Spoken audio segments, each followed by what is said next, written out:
नमस्कार दोस्तों, स्वागत है आपके अपने चैनल वर्जिनल न्यूज इंडिया में। दोस्तों, देखते हैं आज देश दुनिया की 10 बड़ी खबरों को। उससे पहले अगर आपने हमारे चैनल को सब्सक्राइब नहीं किया तो सब्सक्राइब करके बेल आइकन दबा लीजिए। ऐसे ही खबरों से नोटिफिकेशन आपको मिलती रहेगी। तो चलिए शुरू करते हैं। पहली निकल के आ रही है, बराक ओबामा ने राहुल गांधी को बताया नर्वस नेता। नकवी बोले सब ये बात सबको खबर हो चुकी है। दोस्तों, हम आपको बताते चलते हैं, अमेरिका के पूर्व राष्ट्रपति बराक ओबामा ने अपनी आत्मकथा ये प्राइमिस लैंड में कांग्रेस के पूर्व अध्यक्ष राहुल गांधी का जिक्र किया है। अपनी किताब में उन्होंने कांग्रेस नेता को नर्वस और कम योग्यता वाला बताया। उसने भाजपा नेताओं को राहुल गांधी पर चुटकी लेने का मौका दे दिया है। केंद्रीय मंत्री गिरिराज सिंह ने कहना है कि राहुल की जैसे ही देश में बेइज्जती कम होने लगती है वो विदेश से करवा लेते हैं। वहीं भाजपा के राष्ट्रीय प्रवक्ता संबित पात्रा ने भी उन पर तंज कसते हुए कहा है कि संबित पात्रा ने वायनाड से सांसद पर तंज कसते हुए कहा, नर्वस और कम गुणवत्ता वाला बोलो कौन। भाजपा सांसद गिरिराज सिंह ने कहा, राहुल गांधी की जैसे ही देश में बेइज्जती कम होने लगती है वो विदेश से करवा लेते हैं। तो दोस्तों चलिए देखते हैं अगली खबर को। दोस्तों, अगली बड़ी खबर निकाल के आ रही है, इस साल 5.5 लाख दीपक जल रहे हैं, अगले वर्ष में संख्या 7.51 लाख होगी। ये योगी आदित्यनाथ जी का कहना है। दोस्तों, हम आपको बताते चलते हैं, दीपावली के शुभ अवसर पर अयोध्या इस बार नया इतिहास लिखने जा रही है। घाटों से लेकर नदियों तक, आसमान से लेकर धरती तक, पेड़ पौधों से दीवार पर, दुकान मकान सब कुछ राममय हो गया है। दीपावली का यह अलौकिक दृश्य देखते ही बन रहा है। इस पूरे कार्यक्रम की निगरानी उत्तर प्रदेश के मुख्यमंत्री योगी आदित्यनाथ स्वयं कर रहे हैं। हम आपको बताते चलते हैं, मुख्यमंत्री योगी आदित्यनाथ ने अयोध्या में दीपोत्सव के रूप में राम की पैड़ी में दीप जलाए। आज सरयू नदी के तट पर 5.51 लाख मिट्टी के दीपक जलाए गए। दोस्तों, हम आपको बताते चलते हैं कि वो ऐसा किए हैं इसलिए और बता रहे हैं कि अगले साल ये जो दिया जला है 5 लाख, अगले साल ये 7 लाख हो जाएगा। चलिए देखते हैं अगली खबर को। शराबबंदी से भ्रष्टाचार को मिल रहा है बढ़ावा, भाजपा सांसद ने नीतीश से की यही अपील। दोस्तों, हम आपको बताते चलते हैं कि झारखंड के गोड्डा में भाजपा सांसद निशिकांत दुबे ने ट्वीट कर कहा, बिहार के मुख्यमंत्री नीतीश कुमार जी से आग्रह कि शराबबंदी में कुछ संशोधन करें, क्योंकि जिनको पीना या पिलाना है वे नेपाल, बंगाल, झारखंड, उत्तर प्रदेश, मध्य प्रदेश, छत्तीसगढ़ का रास्ता अपनाते हैं। इससे राजस्व की हानि और होटल उद्योग, प्रवासियों तथा पुलिस एक्सरसाइज भ्रष्टाचार को बढ़ावा मिलता है। अगली बड़ी खबर निकल के आ रही है, नीतीश बोले 15 नवंबर को होगी एनडीए विधायक दल की बैठक, लिए जाएंगे अहम फैसले। दोस्तों, हम आपको बताते चलते हैं, बड़ी खबर निकल के आ रही है बिहार से।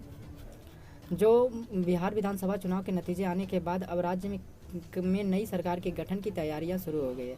इसी सिलसिले में शुक्रवार को मुख्यमंत्री आवास पर एनडीए के नेताओं की बैठक हुई। इसमें हम वीआईपी सहित भाजपा नेता हिस्सा लेने के लिए पहुंचे। बैठक के बाद मुख्यमंत्री नीतीश कुमार ने कहा कि 15 नवंबर को 12:30 बजे एनडीए विधायक दल की बैठक होगी, जिसमें अहम फैसले लिए जाएंगे। वहीं सरकार गठन से पहले भाजपा सांसद ने मुख्यमंत्री से शराबबंदी में संशोधन करने की मांग भी की थी। अगली बड़ी खबर निकल के आ रही है, एक बार फिर भारत के समर्थन में आया रूस, कश्मीर मुद्दे पर पाक को सुनाई खरी खोटी। दोस्तों, बताते चलते हैं कि ये खबर रूस से निकल के आ रही है और भारत और रूस के बीच जो वार्ता हुई है उसके बारे में है। भारत के सदाबहार दोस्त रूस ने एक बार फिर कश्मीर के मुद्दे पर भारत का समर्थन किया।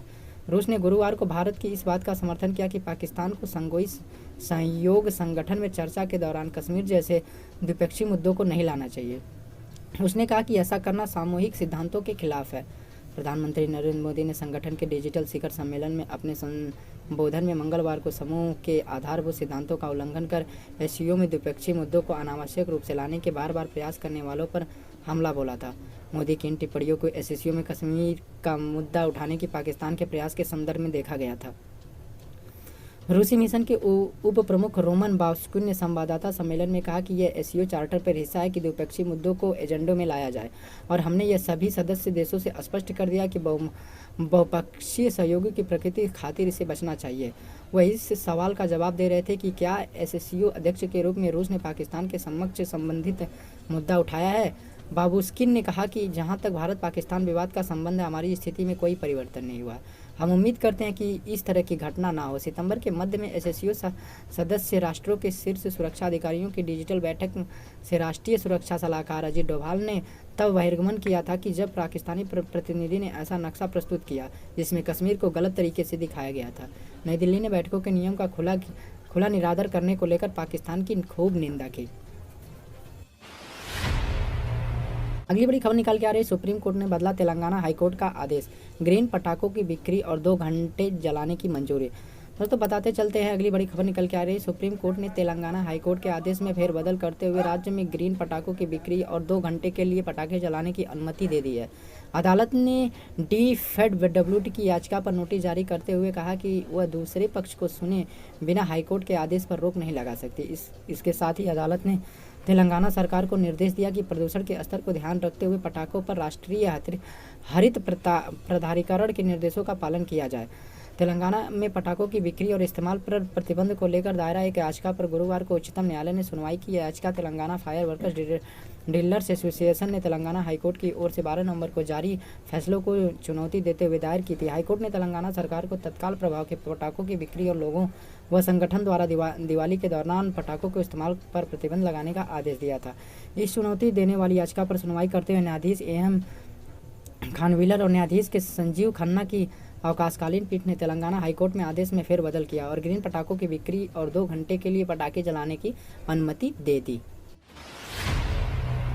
हैं अगली खबर को। अगली बहुत बड़ी खबर निकल के आ रही है सोना चांदी से। दोस्तों सोना चांदी का भाव क्या है हम आपको आज बताएंगे। धनतेरस में रोशन हुआ बाजार, सोने चांदी में बिक्री में तेजी, जानिए कितना है इसका दाम। दोस्तों हम आपको बताते चलते हैं, आज इसका दाम दिवाली से पहले धनतेरस जो आती है उसी के दिन शुक्रवार को सोने और चांदी की बिक्री में तेजी आई हुई दिखाई दी। धनतेरस और दिवाली के शुभ अवसर पर आज सोने की कीमत 241 रुपये बढ़कर 50,425 रुपये प्रति 10 ग्राम हो गई है। त्योहारों के चलते कीमती धातुओं की मांग बढ़ी है। HDFC सिक्योरिटीज़ के अनुसार पिछले कारोबारी दिन सोना 50,184 रुपये प्रति 10 ग्राम पर बंद हुआ था। दोस्तों चांदी की बात करें तो यह 161 रुपये बढ़कर 62,542 रुपये प्रति किलोग्राम हो गई है। गुरुवार को इसकी कीमत 62,381 रुपये प्रति किलोग्राम थी। भारत में धनतेरस सोना चांदी और अन्य कीमती सामान खरीदने के लिए शुभ दिन माना जाता है, इसलिए आज बढ़ती मांग के अनुरूप सोने की कीमत में उछाल आया है। वैश्विक बाजार में आज सोना 1880 अमेरिकी डॉलर के प्रति औंस और चांदी 24.32 डॉलर प्रति औंस पर सपाट रही है। कारोबारियों को बताया कि कोरोना वायरस संक्रमण के डर से ज़्यादातर ग्राहकों ने अग्रिम बुकिंग करा ली थी और शुक्रवार को उन्होंने अपना ऑर्डर लिया, जबकि कुछ तनिष्क और मोलार्स जैसे ऑनलाइन ब्रांडों के जरिए सुरक्षित खरीदारी कर रहे हैं। जो लोग इन कीमती धातुओं को नहीं खरीद सकते वो इस साल 2 दिन मनाए जा रहे धनतेरस त्योहारों के मौके पर स्टील के बर्तन खरीद रहे हैं। बड़ी खबर निकल के आ रही है, बिल गेट्स के वेंचर में 371 करोड़ रुपए का निवेश करेंगे रिलायंस यानी मुकेश अंबानी।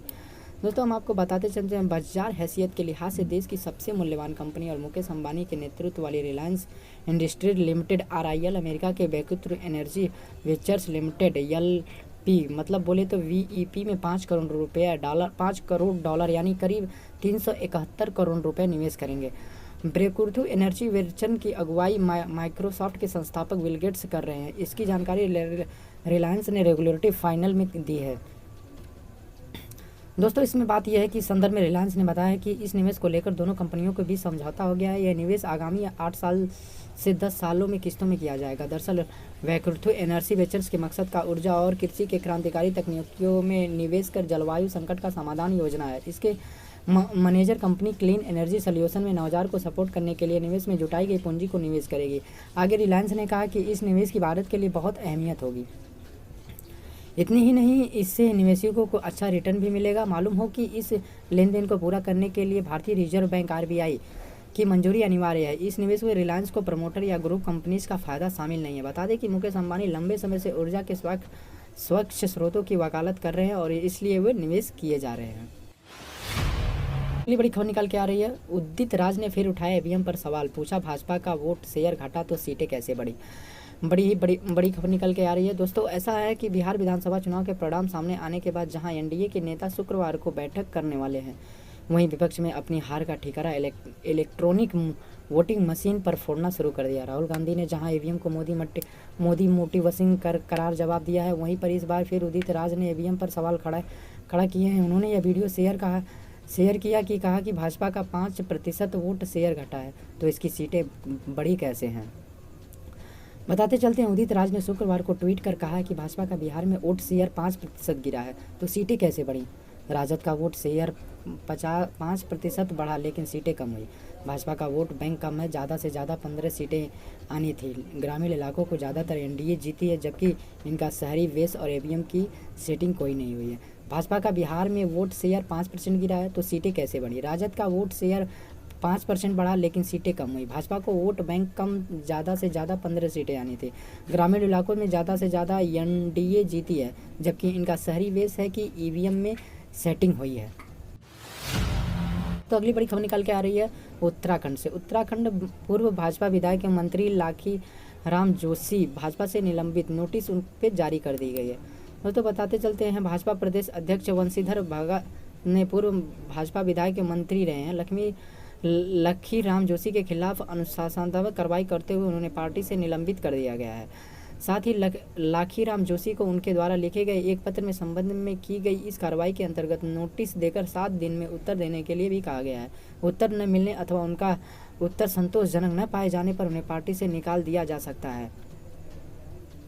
दोस्तों अगर वीडियो पसंद आई हो तो प्लीज़ लाइक, शेयर और कमेंट करना ना भूलें। दोस्तों वीडियो अच्छा लगी हो तो प्लीज़ सब्सक्राइब भी कर लीजिए और बगल में रहे बेल आइकन को प्रेस कर लीजिए।